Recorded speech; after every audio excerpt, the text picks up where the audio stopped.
Hello aspirants. कैसे हैं आप सब? कैसी तैयारी चल रही है आप सबकी? आई होप सब अच्छे से पढ़ाई कर रहे होंगे, सबकी तैयारी अच्छी चल रही होगी। Aspirants, welcome to our YouTube channel Knowledge Hub. Knowledge Hub में आपका एक बार फिर से स्वागत है। और आज हम सभी एस्पिरेंट्स के लिए एक मज़ेदार कंटेंट लेके आए हैं जिसको पढ़ के आपको काफ़ी मज़ा आने वाला है। ठीक है, तो चलिए बिना किसी देरी के शुरुआत करते हैं, उस कंटेंट की तरफ बढ़ते हैं।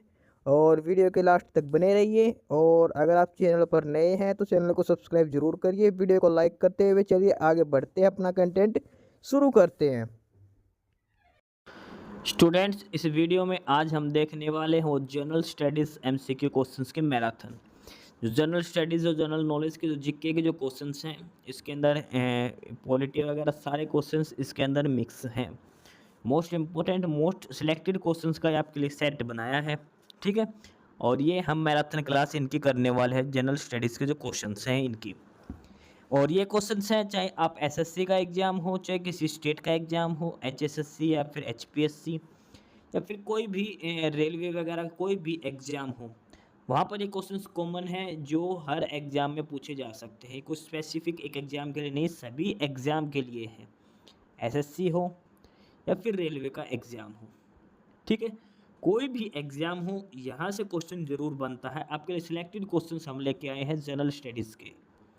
ठीक है, एमसीक्यू क्वेश्चन से थोड़ी क्लास लंबी हो सकती है, लेकिन हम थोड़ा जल्दी में करवाने की कोशिश किएंगे, क्योंकि जो एग्ज़ाम होना है एसएससी सीजीएल का, उसकी भी डेट आ चुकी है। रेलवे के एग्ज़ाम भी आने वाले हैं अभी। ठीक है, और स्टेट के एग्ज़ाम भी सभी कैटेगरीज के लिए चल रहे हैं।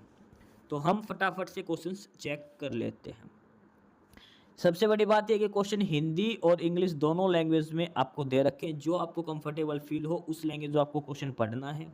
ऑप्शंस दे रखे हैं और उसके हिसाब से ही आपको अटैम्प्ट करने की कोशिश करनी है। तो चलिए सबसे फर्स्ट क्वेश्चन से हम स्टार्ट करते हैं।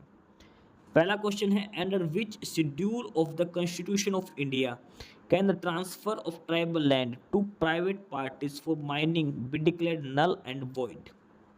भारत के संविधान के किस अनुच्छेद के तहत या किस अनुसूची के तहत खनन के लिए आदिवासी भूमि को निजी दलों को हस्तांतरित करने को शून्य घोषित किया जा सकता है? ऑप्शन हैं थर्ड शेड्यूल, फिफ्थ, नाइन्थ और ट्वेल्थ शेड्यूल। चार शेड्यूल दे रखे हैं, इनमें से किस शेड्यूल किस अनुसूची के तहत जो खनन की जो भूमि है आदिवासियों को किसी प्राइवेट लैंड को देने के लिए नल एंड वॉइड घोषित की जा सकती है? तो इसका जो करेक्ट आंसर होएगा वो होगा फिफ्थ शेड्यूल के अंदर दे रखा है। ठीक है, कौन सी अनुसूची आ जाएगी? पांचवी अनुसूची में ये दे रखा है। अगला क्वेश्चन है question number second. Rajya Sabha can delay the finance bill sent for east consideration by the Lok Sabha for a maximum period of. Rajya Sabha Lok Sabha द्वारा अपने विचार के लिए भेजे गए वित्त बिल को, जो फाइनेंस बिल जो होता है, उसको अधिकतम कितनी अवधि के लिए डिले कर सकती है, कितनी अवधि के लिए विलंबित कर सकती है? ऑप्शन है 14 डेज, 15 डेज, 1 मंथ और 6 मंथ। तो ये है 2 वीक्स का टाइम इसके अंदर होता है राज्यसभा के पास। ठीक है, जो फाइनेंस बिल है उसको मैक्सिमम 2 हफ्ते के लिए यानी कि 14 दिन के लिए ही डिले कर सकती है, 14 डेज के लिए ही डिले कर सकती है राज्यसभा। जो लोकसभा ने पास कर दिया हो तो वो मैक्सिमम 14 डेज के लिए ही रख सकती है। नेक्स्ट है क्वेश्चन नंबर 3, और इसमें दे रखा कि world's longest river in decreasing order of their length, यानी जो लंबाई जो घटते हो, यानी कि आगे सबसे ज़्यादा लंबी लंबी, फिर उससे छोटी, फिर उससे छोटी, फिर सबसे छोटी, इस सीक्वेंस में नदी लगानी है ये वर्ल्ड में जो भी सारी रिवर्स हैं। और ये दे रखी हैं अमेजन, नील और चांगजियांग और मिसिसिपी, 4 रिवर्स दे रखी हैं, इनका सीक्वेंस लगा रखा है। तो सबसे लंबी जो वर्ल्ड में जो रिवर है वो है नील नदी, सबसे लंबी, सबसे पहले पे आएगी नील नदी जो सबसे लंबी है। तो अगर हम इसमें ऑप्शन एलिमिनेशन की बात करते हैं तो नील नदी फर्स्ट और फोर्थ ऑप्शन, सिर्फ 2 ही ऑप्शन में नील नदी पहले पर है। तो सेकंड और थर्ड ऑप्शन इसका रॉन्ग हो जाएगा, सेकंड और थर्ड ऑप्शन इसमें से कट जाएंगे। ठीक है, नील नदी के बाद जो दूसरी जो सबसे चौड़ी जो नदी लंबी है वो है अमेजन नदी। तो क्वेश्चन ऑप्शन 1 और 4 में सेकंड पर अमेजन नदी दे रखा है। अब बात होती है चांगजियांग और मिसिसिपी मिसौरी की। तो इसमें देखते तो चांगजियांग नदी ज़्यादा बड़ी है as compare to Mississippi Missouri नदी की वक़्त में। तो ऑप्शन ए इसमें करेक्ट आंसर हो जाएगा क्वेश्चन नंबर 3 के अंदर। ठीक है, क्वेश्चन नंबर 3 का जो करेक्ट आंसर है वो ऑप्शन ए है। पहले पर नील नदी आएगी, दूसरे पर अमेजन नदी, तीसरा पर चांगजियांग और चौथे पर मिसिसिपी मिशोरी नदी। ठीक है, तो ये करेक्ट सीक्वेंस हो जाएगी लंबाई के घटते हुए क्रम में। सबसे लंबी नदी है नील नदी। उसके बाद अगला है क्वेश्चन नंबर 4। क्वेश्चन नंबर 4 है कि आपस में जो बिल हैं वो आपस में कौन से कॉन्स्टिट्यूशन अमेंडमेंट के तहत कौन सा बिल पास किया गया था। जैसे फर्स्ट है Indo Bangladesh land swap agreement, GST bill, national judicial appointment committee और article 371 J on Hyderabad Karnataka. यानी कि इसके अंदर जो ऑप्शंस दे रखे हैं वो दे रखे हैं कि बांग्लादेश, भारत और बांग्लादेश के भूमि जो आपसे समझौता हुआ था, दूसरा है जो जीएसटी का बिल है वो, तीसरा है राष्ट्रीय न्यायिक नियुक्ति आयोग जो सुप्रीम कोर्ट में जिसको रद्द कर दिया गया था, और अगला है अनुच्छेद 371 हैदराबाद कर्नाटक के संबंध में है। तो अगर आपको जीएसटी का बिल सभी को याद होना चाहिए, जीएसटी का जो था और वो था जो जीएसटी का जो बिल है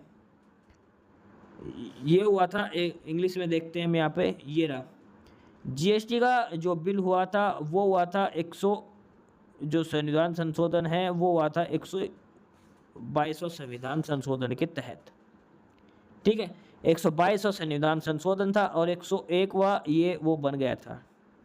ठीक है, 101 का जो संविधान संशोधन जो अप्रूव हो चुका था, 122वें संविधान में संशोधन किया जाना था 122वीं बार। और उसके बाद अगला जो है इसमें भारत और बांग्लादेश के बीच वो 119वां समझौता था। नेशनल जुडिशियल अपॉइंटमेंट कमीशन ये 121वां था जो रद्द कर दिया गया था, और आर्टिकल 371 ये 118वां अमेंडमेंट था। करेक्ट ऑप्शन इसका 2 है, फर्स्ट सेकंड थर्ड फोर्थ जो डायरेक्ट मिला रखे, सही मिला रखे हैं। ठीक है, नेक्स्ट है question number 5। Mahatma Gandhi was assassinated during at evening prayer at. शाम की प्रार्थना, जब महात्मा गांधी की हत्या हुई तो शाम की प्रार्थना हो रही थी, कहाँ पर शाम की प्रार्थना कर रहे थे, इवनिंग प्रेयर कर रहे थे। सबरीमाला आश्रम, बिड़ला हाउस, रामकृष्णा मंदिर और गांधी आश्रम एट साबरमती। तो जिस समय गांधी जी की हत्या हुई तो उस टाइम गांधी जी थे बिड़ला हाउस में। ठीक है, जिस टाइम गांधी जी की हत्या हुई तो उस टाइम बिड़ला हाउस में थे, शाम के समय की बात है, शाम की प्रार्थना कर रहे थे, उस समय महात्मा गांधी जी की हत्या हुई थी। अगला है question number 6। Which one of the following is the biotic factor of an ecosystem. किसी भी पारिस्थितिक तंत्र का जैविक कारक क्या है। ऑप्शन है प्लांट, सनलाइट, सॉइल और टेम्परेचर। पौधे, धूप, मिट्टी और तापमान। तो किसी भी जो पारिस्थितिक तंत्र है उसका जो बायोटिक फैक्टर जो जैविक कारण है, इसमें जैविक कारण है सिर्फ प्लांट्स। प्लांट्स जैविक कारण है, प्लांट्स एक लिविंग थिंग्स के अंदर आता है, इसलिए प्लांट्स जैविक कारक माना जाता है। क्लोरोफिल की उपस्थिति में अपना जो ऑक्सीजन जो वगैरह जो सारा काम ये अपना करते हैं फूड वगैरह का, इसलिए बायोटिक फैक्टर आता है। ऑप्शन ए इसका करेक्ट आंसर हो जाएगा। अगला इसमें मिलाने हैं कि लिस्ट इसमें दे रखा है हाइड्रो पावर प्रोजेक्ट और रिवर्स दे रखे, कौन सा हाइड्रो पावर प्रोजेक्ट कौन सी रिवर के ऊपर है। पहला है मैथोन प्रोजेक्ट, सेकंड है सलाल प्रोजेक्ट, थर्ड है राणा प्रताप सागर और फोर्थ है टिहरी प्रोजेक्ट। मैथन, सलाल, राणा प्रताप और टिहरी प्रोजेक्ट। नदी है चंबल, भागीरथी, बराकर और चिनाब नदी। ठीक है, तो जो मैथन जो प्रोग्राम है, मैथन प्रोजेक्ट वो है बाराकर रिवर के ऊपर है। मैथन जो प्रोग्राम है ये बाराकर रिवर के ऊपर है। सलाल प्रोग्राम है ये चिनाब नदी के ऊपर दे रखा है। सलाल प्रोग्राम ये तो काफ़ी चर्चा में, ये जरूर करके जाना, डायरेक्ट पूछ लेगा जो सलाल प्रोजेक्ट है कौन सी रिवर पर है, तो चिनाब नदी के ऊपर सलाल प्रोजेक्ट है। राणा प्रताप जो प्रोजेक्ट है ये चंबल रिवर के ऊपर है मध्य प्रदेश में, और जो टिहरी प्रोजेक्ट है ये भागीरथी रिवर के ऊपर है। ठीक है, ये चारों के चारों इंपॉर्टेंट है, ये जरूर याद करके रखना कौन सा प्रोजेक्ट कौन सी रिवर के ऊपर है। टिहरी प्रोजेक्ट ये भागीरथी के ऊपर उत्तराखंड के अंदर, राणा प्रताप प्रोजेक्ट ये चंबल नदी के ऊपर है, सलाल प्रोजेक्ट है और ये चिनाब नदी के ऊपर है, और मैथन है ये बारकार रिवर के ऊपर है। ठीक है, ये सारे हाइड्रो पावर प्रोजेक्ट्स हैं और किस किस नदी पर है वो सारी डिटेल्स इसके अंदर दे रखी है। अगला कि ब्रोंज अलॉय होता है कॉपर का, और कॉपर के साथ कौन सी जो धातु है जो उसके अंदर मिक्स होती है। तो ब्रोंज के अंदर जो धातु जो मिली होती है वो होती है टिन। ब्रोंज में ब्रोंज जो मेटल होता है उसके अंदर कॉपर और टिन मिक्स होती है। ठीक है, कॉपर प्लस टिन मिलकर ब्रोंज बनाते हैं। क्वेश्चन नंबर 9 है डिस्कस एन एम्प्लॉयमेंट में, यानी कि प्रच्छन्न बेरोजगारी का क्या अर्थ है। ऑप्शंस दे रखे हैं। Marginal productivity of labour is zero, marginal productive of labour is positive, marginal productive of labour is negative. श्रम की सीमांत उत्पादकता शून्य है, श्रम की सीमांत उत्पादकता सकारात्मक है, श्रम की सीमांत उत्पादकता नकारात्मक है। अगर मार्जिनल प्रोडक्टिविटी पॉजिटिव होगी तो ये अनएम्प्लॉयमेंट में आएगा ही नहीं, नेगेटिव हो नहीं सकती। तो डिस्कस्ड अनएम्प्लॉयमेंट होता है कि जो मार्जिनल लेबर जो होता है, मार्जिनल प्रोडक्टिव होती है जो लेबर की, वो जीरो होती है।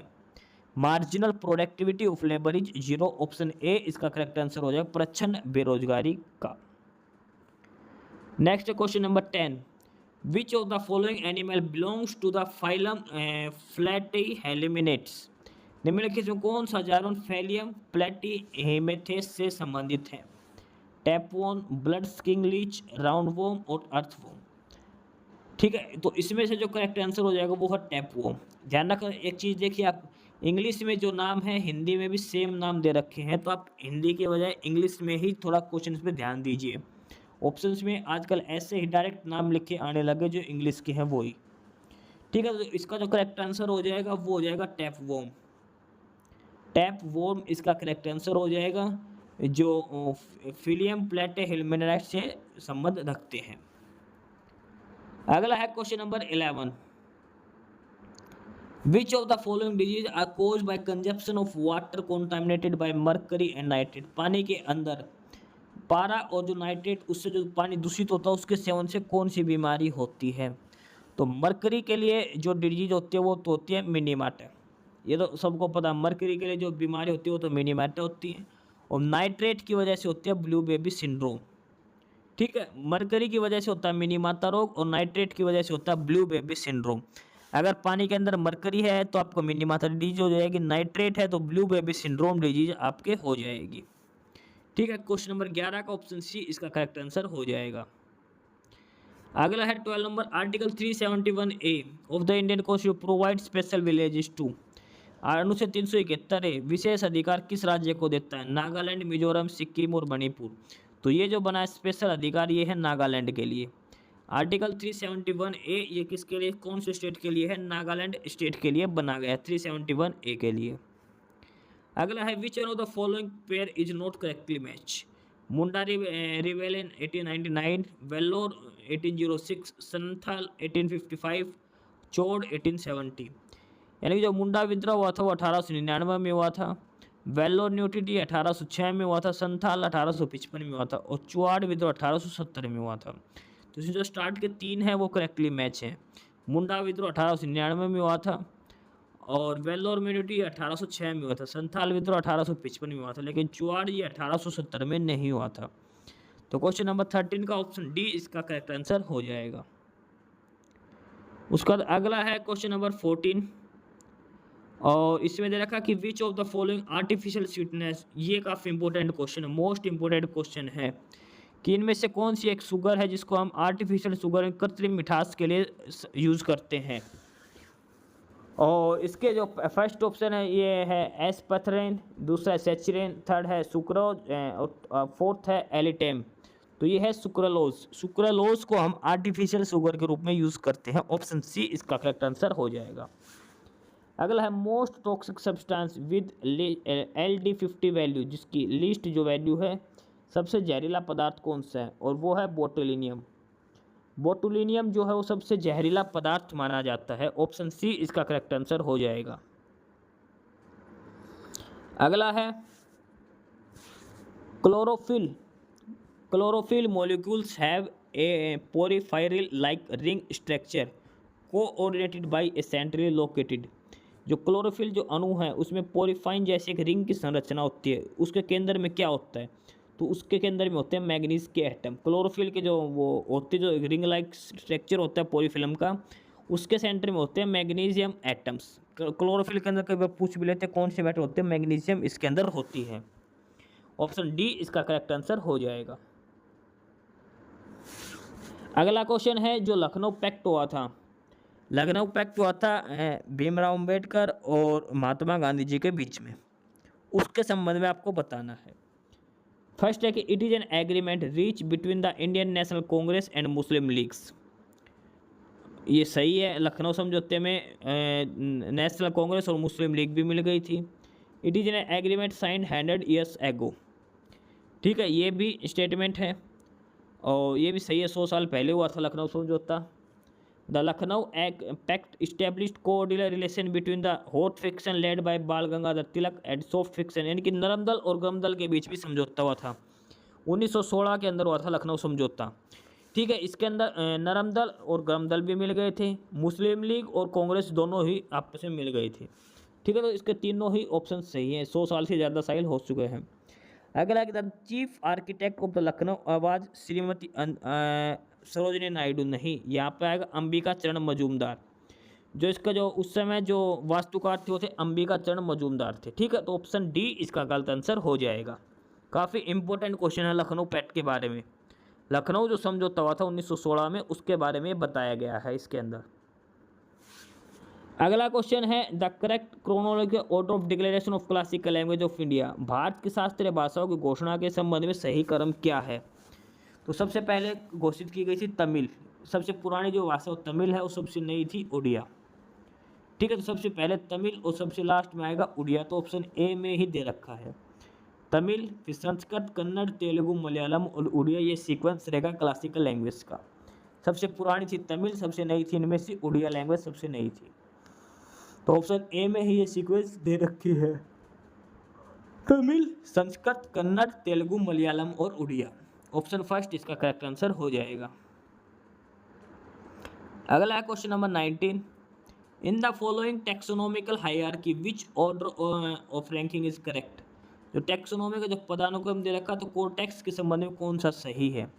तो सबसे पहले फाइलम होता है, फिर क्लास, फिर ऑर्डर, फिर फैमिली, फिर जीनस, फिर स्पीसीज बनते हैं। ऑप्शन डी इसका करेक्ट आंसर हो जाएगा। Phylum, class, order, family, genus और स्पीसीज, ये इसका करेक्ट आंसर हो जाएगा।